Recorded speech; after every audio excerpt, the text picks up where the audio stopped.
Okay. Yud Beis Aleph, Yud. right? Okay. Chaf Daled Yud Gimel. Chaf Daled Yud Gimel. Wait a second. I'm sorry. Say that again. Chaf Daled Yud Gimel. That's 2413. I said I'm using the wrong volume now. Okay, I have it right here. Okay. There are three sheets. A sheet that is designed for lying on is susceptible to becoming tameh with midras tuma. A sheet that is designed for use as a curtain is acceptable to becoming tameh with corpse tuma. And a sheet of pictures is towel from any form of tuma. There are three towels. A towel for hands is susceptible to becoming tameh with midras tuma. A towel used for scrolls is susceptible to becoming tameh with corpse tuma. And one used for shrouds or for liars of the Levites is tahor for any form of tuma. There are three gauntlets. The gauntlets of hunters of animals and birds is susceptible to becoming a tameh with midras tuma. The gauntlet used for locusts is susceptible to becoming tameh with corpse tuma. And the gauntlet of summer fruit dryers is tameh from any form of tuma. Okay, good. Okay. Three kinds of hairnets. Okay, Shal Yalda, the hairnet of a young woman, Tamea Tumas Midras. So this one is a dual purpose hairnet. It's used for both covering her hair and for a cushion. So since she rests her head on it, this is Tamei Midras. Shal Zakena, but if an old woman is Tamei Mace, it's only meant for covering her hair. It's designed for some. I'm not sure why old women wear different types of hairnets than young women, but those who used by older women were not used to sit or lie on because their design made them impractical to do so. No.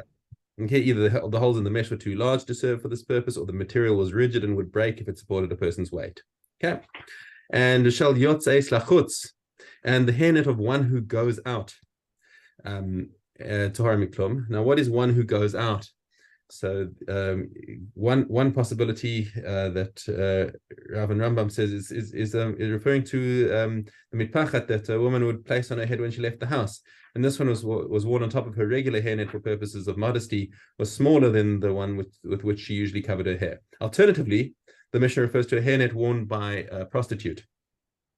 And this is one that doesn't cover her entire head, which is calculated to be provocative. Yeah. So okay, so since it doesn't actually qualify even as a utensil, and therefore it's completely tahor. Yeah. Okay, shalosh kupos, three different types of boxes. Now, when we're talking about it's not just like boxes; it's combinations of boxes that we're talking about in this Mishnah. Okay, and this Mishnah actually breaks the pattern of our previous Mishnayos, because it's not exactly the same sort of. These ones are Tamei Midras, and these ones are Tamei Mace, and these ones are Tar completely. This is now a different pattern altogether. Where you've got two types of boxes, two boxes that are attached to each other, sort of one inserted into the other to strengthen each other. Okay, so mahuha shetlaya alabriya. So if there was a worn-out box that one patched onto a strong one, holchin achar abriya, then you go after the strong one. Okay, because now the whole thing is been reinforced and it's been attached together, and therefore it follows the status of the strong one, and therefore it is tamei. Okay, katana ala gadola. What happens if you take a small box and you insert it into a larger box? Holchin achar gadola. So if the small one, so this is not just about the susceptibility to tumah now, because both of them are presumably susceptible to tumah. But what happens if one was actually tamei? Okay, so and they're now attached to each other. So whose status do they take? Do they take the tamei, or do they take the tama? Remember, if a kli is tamei as a rishon l'tumah, it doesn't transmit tumah to another kli, so it's not going to get tumah by contacting the other one. But since they're joined together now, we're going to see one of them is going to define the status in terms of tumah. So holchin achar gadola. So we go after the big one, because the big one is more chashuv, and if the big one was tahor, then everything is tahor. So it says whether it's l'kula or l'chumra, we go after the big one. Hayushavos. Now, what happens if they're equal? Okay, so now that's not. If you think about them as having identical dimensions. Right, so that's obviously not going to work, because you can't insert one inside the other if they're the same size. So what we're talking about is the one is smaller but taller. So you insert it in, but so it projects above the other one. So they've got the same volume. Right. Okay. But so now which one do you go after? You can't say one is bigger, one is smaller. So now what do? Now you go after the inner one. The inner one is the one that's really providing the function, which is the container. So again, whether it's tamei or tahor, you follow the status of the inner box. Okay. Yeah. Rabbi Shimon omer kaf moznayim shetlaya al shulei hamechan.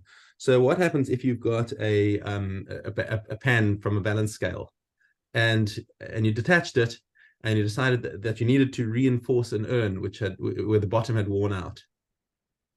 Okay, says so again, you're taking one kli and attaching it to another kli.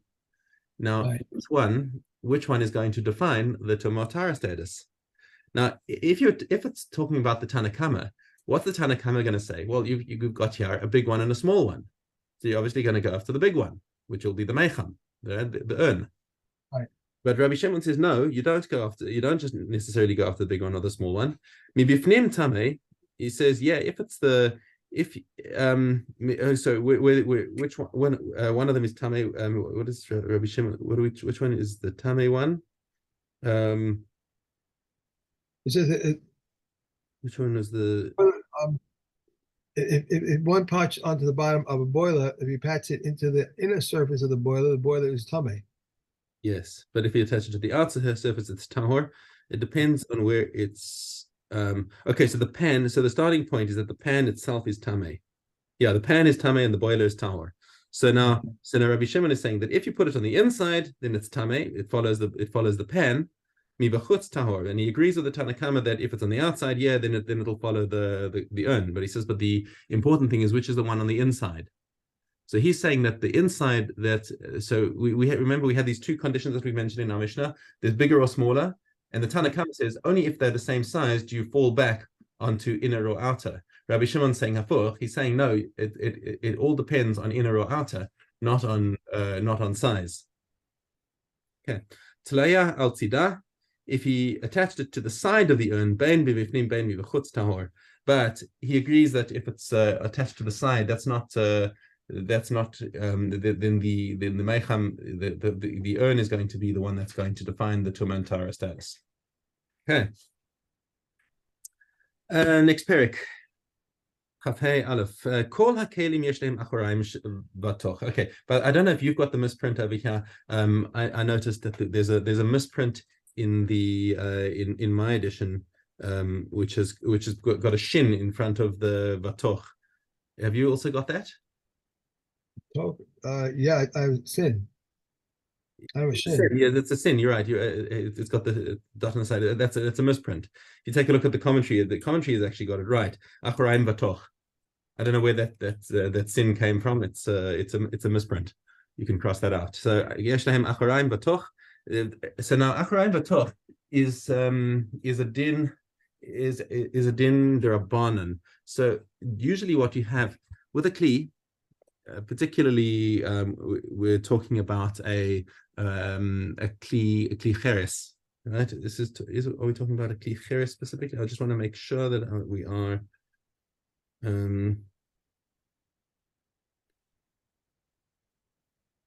Yeah.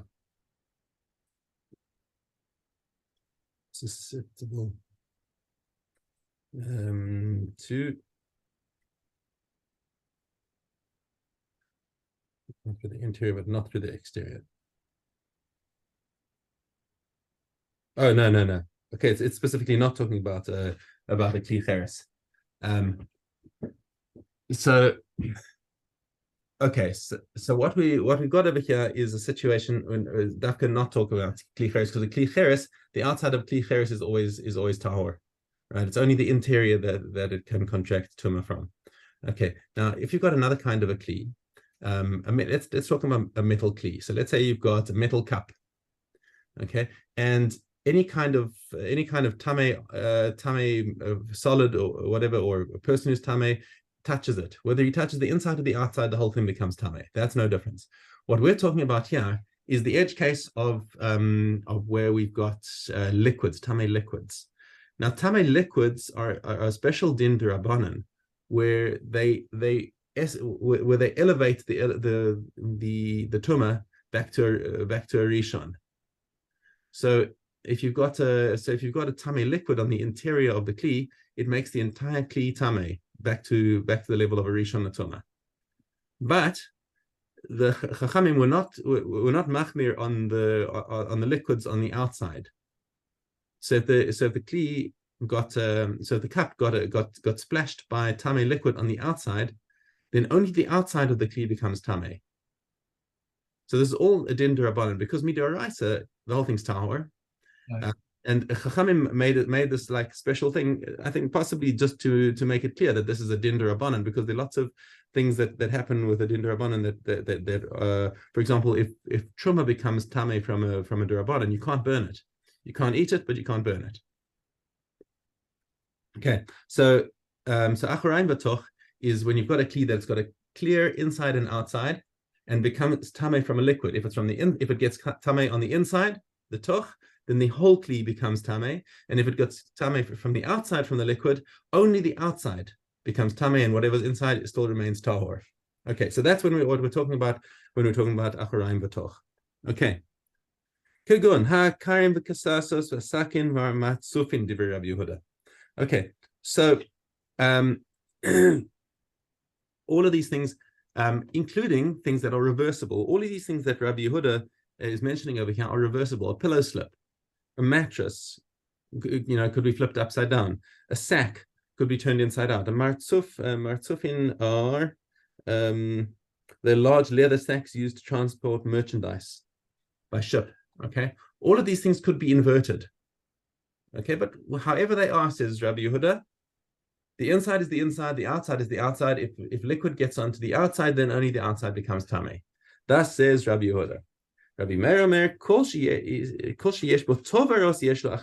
he says you only have this din of acharaim v'toch when there's a clear demarcation of which is the inside and which is the outside. For example, if you have loops through which a drawstring goes, that shows very clearly which is the inside and which is the outside, because then it's not so invertible when you can't get your drawstring because now it's sitting on the inside. So there he agrees that you've got an acharaim v'toch, but he says if it doesn't have any clear demarcation, which is the inside, which is the outside in your pillow slip, if you don't have anything that shows you which is inside and outside, then there's no difference between the two. And if a tamei liquid touches the outside, then the inside becomes tamei as well, according to Rabbi Meir. Okay, you with us there? Okay. Now, a shulchan v'delufki. So a delufki is just a small table that we've seen this before recently. Now, what's the thing with these things? It's just a flat piece of wood which has a din, which is tamei only d'Rabbanan because it's a surface that people work on. Okay, and you could also flip it over. It's not. Let's say it's not built with legs that show that just put it on top of a trestle, and that's your table that you're talking about. But there's one side that's clearly sanded and made ready for a tabletop, and the other side is not completely finished. So the shulchan v'telufki yesh lehen acharaim v'toch divrei Rabbi Yehuda. So Rabbi Yehuda says again, the tabletop has got a clear the interior, so to speak, is the finished surface, and the exterior is the unfinished surface. Okay, so if liquid touches the bottom of the table, it says only the bottom becomes tamei. Rabbi Meir Omer ein lahem acharaim. No such thing. He says the entire thing is one din, and it's not and it doesn't matter whether it's inverted or not inverted. They're both suitable for table purposes, and therefore there's no such leniency. V'chein tavla sheyesh la lizbeis v'she'ein la lizbeis. And also a tray that doesn't have a rim. Now, if it has a rim, even Rabbi Meir is going to agree. Okay, fine. The rim shows which is the inside and which is the outside. But if it's a tray without a rim, even if it's been sanded on one side and it's unfinished on the other side, Rabbi Meir says that either side could be the toch, and therefore we machmir on both sides. Okay, and as is usual, the halacha will follow Rabbi Yehuda versus Rabbi Meir. Okay, zeu. Kaf Beis Ayin.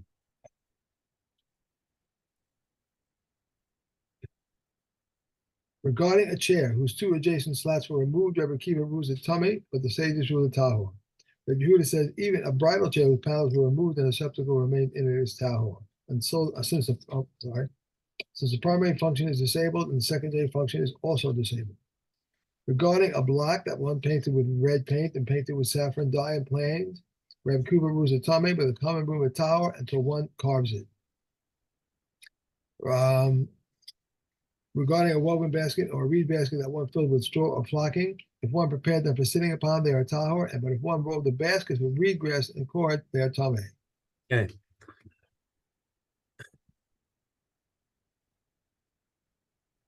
Tabat.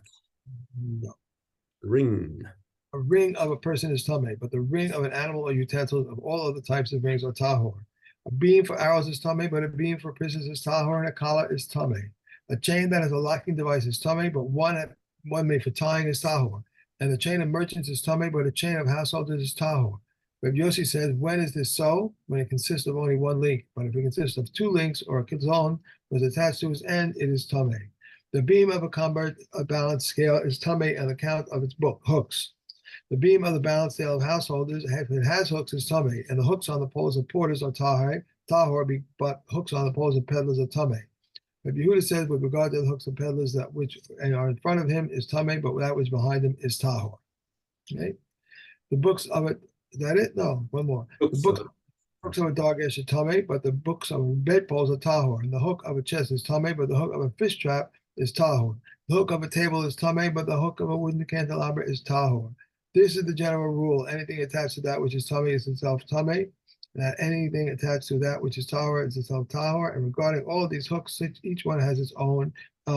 Each one on its own is tahor. Okay. One more.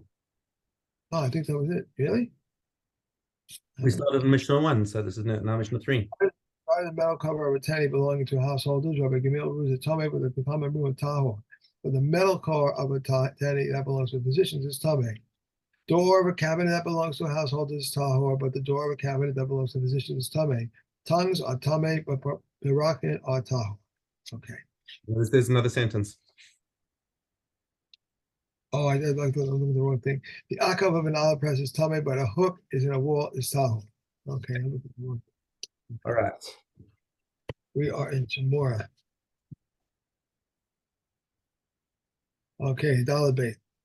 If one designates an animal as his katos and it was lost, and then he offered another one in its place, and afterward the first one was found, it must be left to die. If one designates money for the katos and it was lost, and he offered a katos in its place, and afterward the money was found, the coins go to the Dead Sea. If one designates money for his katos offering and it was lost, and he then designated other money in its place, but he did not manage to buy a katos with it before the first money was found, he should bring from this money and from that money the katos, and the remaining money falls to the temple chest for voluntary offerings. If one designates money for his katos offering and it was lost, and then he designated a katos animal in its place, but did not manage to offer it before the money was found, and the katos is not blemished, the blemished katos should be annulled, and should bring money, and he should bring money from this money, bring from this money and from that money a katos, and the remaining money falls to the temple chest for voluntary offerings. If one designates his katos animals and it was lost, and then he designated money in his place, but he did not manage to buy a katos with that money before his katos was found, and that katos is not blemished, the blemished katos should be sold, and he should bring from this money and from that money a katos, and the remaining money falls to the temple chest for voluntary offerings. If one designates his katos animal and it was lost, and he then designated another animal in its place, but he did not manage to offer it before the first katos was found, and both katos are blemished, they should be both sold, and he should bring them from this money and from that money a katos, and the remaining money falls to the temple chest for voluntary offerings. If one designates his katos animal and it was lost, and he designated another in its place, but he did not manage to offer it before the first katos was found, and both are unblemished, one of them should be offered as a katos, and the second one left to die. These are the words of Rebbe. But this is a comment say, katos is not left to die unless it was found after the owners received atonement, and katos money does not go to the Dead Sea unless it was found after the owners received atonement. If one designates a katos and it is not blemished, and he sells it and brings with the proceeds from another katos. Reb Eliezer, the son of Reb Ibn, says, if the second katos was offered before the first was slaughtered, the first katos must be left to die, for the owner has already received atonement. Shavuos. Okay, base Gimel. If one became tummy in the courtyard and the tumor escaped his memory, though he remembered the temple, or the fact that it was the temple escaped his memory, though he remembered the tumor, or that both escaped his memory, and he prostrated himself or stayed long enough to prostrate himself, or he went out by a longer way, he is liable. By the shortest way, he is exempt. This is a positive commandment concerning the temple for which one has no liability. Now, what is the positive commandment concerning the menstruant for which there is liability? If one was cohabitating with a woman who was sour, and she said to him, I become tummy, and he withdrew immediately, he is liable because his exit is as pleasurable to him as his entry. If Eliezer says a sheretz and it has escaped his awareness, if he is liable for beginning the sheretz, but is not liable for beginning the temple. But Akiva says, and it escaped his awareness and it was tummy, and he is liable for getting the tumor, but is not liable for getting the temple. If Yishmael says the words that he escaped his awareness and escaped his awareness are stated twice to make one liable for both forgetting the tumor and forgetting the temple. Oaths, there are two types, which are reality. That's it. We're done with Shavuos. Rosh Hashanah. Okay, based on. And from where did they light the torches? From the Mount of Olives in Sarteva. From Sarteva to Gafina, from Gafina to Gavran, and from Gavran to Base Biltin. When bells built in, they did not move, but the signaler would wave the board back and forth, up and down, until they saw the entire Das River before like a mass of fire. There was a large courtyard in Yerushalayim, which is called Beis Yazak, and there all the witnesses gathered, and the Beis Din interrogated them there, and he made them large feasts in order that they be accustomed to come.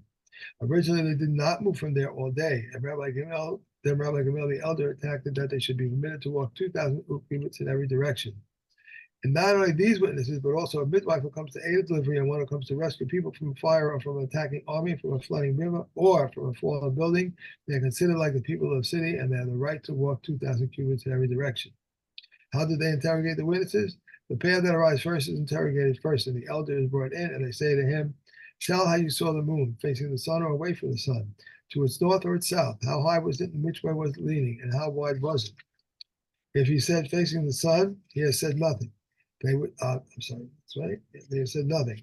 Then they would have had the second witness brought in and interrogate him. If their words are found to coincide, the testimony is valid. And they asked the rest of the pairs of witnesses only the main points, not that they needed them, but so that they should not leave disappointed, in order that it should be accustomed to come. Okay?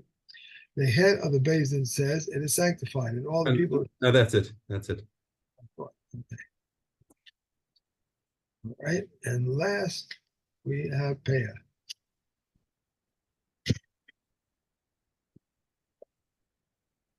Peah, okay. A sheaf, which contains two saws, and he forgot it. It is not shikasa, but two sheaves which contain two saws. Rabbi Gamel says to the owner, but the sages say to the. You skipped. Or you've gone backwards. I skipped.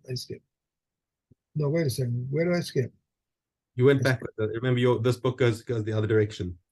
I'm on Zain. well, Zain. You were doing fine at the beginning, and then something went completely out of order. Probably me. Standing corn which contains two saws, and he forgot it, is not chipika. If it does not contain two saws, but it is fit to yield two saws, then it is of vetchings, as regarded as if they were a crop of barley. Standing cord saves a sheep and standing cord. A sheaf does not save either a sheaf or standing corn, which standing corn saves a sheaf, but ever is not chipika, even one stalk. A saw of plucked grain and a saw of unplucked, and similarly cheese, garlic, and onions do not join together to do SARS, but belong to the poor. The Rabbi Yossi says if anything that belongs to the poor intervenes, they do not join together, and if not, then they join together. Okay, that's it. Okay. Okay. Thank you. Good. I'll see you in the morning, Mr. Shem. Feel well. Thank you. Bye.